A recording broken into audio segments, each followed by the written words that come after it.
Hello my dear lovely audience, সবাইকে আমার যৌক্তিক দরবারে স্বাগতম। কিন্তু লাভ নেই, থাকবে না, কারণ লিজাকে আমি অনেক ভালোবাসি। Liza I love you. প্রাক্তনকে কখনো ক্ষমা করো। এই যে তোমাদের আব্বা কাফি, যার বিরুদ্ধে তোমরা ভিডিও বানাইতেছ, ভিডিও বানানোর আগে একটু চিন্তা ভাবনা কইরা তারপরে ভিডিও বানাইও। যেই সংগ্রামটা গেল 2024-এ বৈষম্য ছাত্র বিরোধী আন্দোলনের মাঝে, কই তোমাদেরকে তো দেখলাম না যে ছাত্রদের পক্ষ হইয়া একটা ভিডিও বানায়া অনলাইনে পোস্ট দিতা।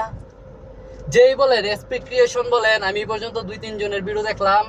এসপি ক্রিয়েশন, আরেকটার নাম জানি কি, ওর ভিডিও আমি দেখি, প্রায় সময় দেখি, খুব ভালো লাগে। এসপি ক্রিয়েশন আমার খুব ভালো লাগে।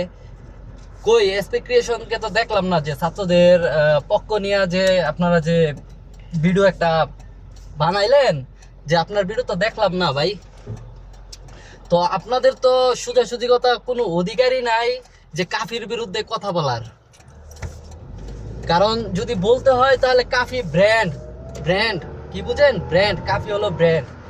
উমর অন ফায়ার বলে না যে সে ব্র্যান্ড, ওই রকম বলতেছি যে আমরা প্রবাস থেকে হাজারো মানুষ আমরা শুধু একটা ভিডিওর অপেক্ষায় থাকতাম যে কখন একটা ভিডিও আসবে, কখন আমরা দেশের আপডেট খুঁজে পাবো।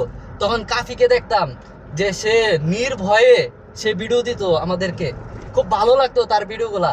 তাকে আমি চিনি সেই ছাত্র বৈষম্য আন্দোলন থেকেই তারে আমি চিনি, যে তার ভিডিও আমি দেখতাম, আমার কাছে খুব ভালো লাগতো তখন যে সে ছাত্রদের পক্ষ নিয়ে যখন কথা বলতো।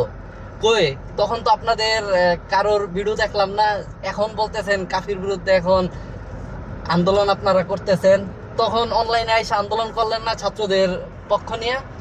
তখন শুধু কাফি, সালমান মুক্তাদি আর কিছু সংখ্যক লোক তারা আসছিল কথা বলার জন্য। তারা হলো আমাদের আইডল, ঠিক আছে? যে তাদের ভিডিও আমরা দেখি, দেখা আমাদের খুব ভালো লাগে। এই প্রবাস থেকে হাজারো মানুষ তাদেরকে চিনে।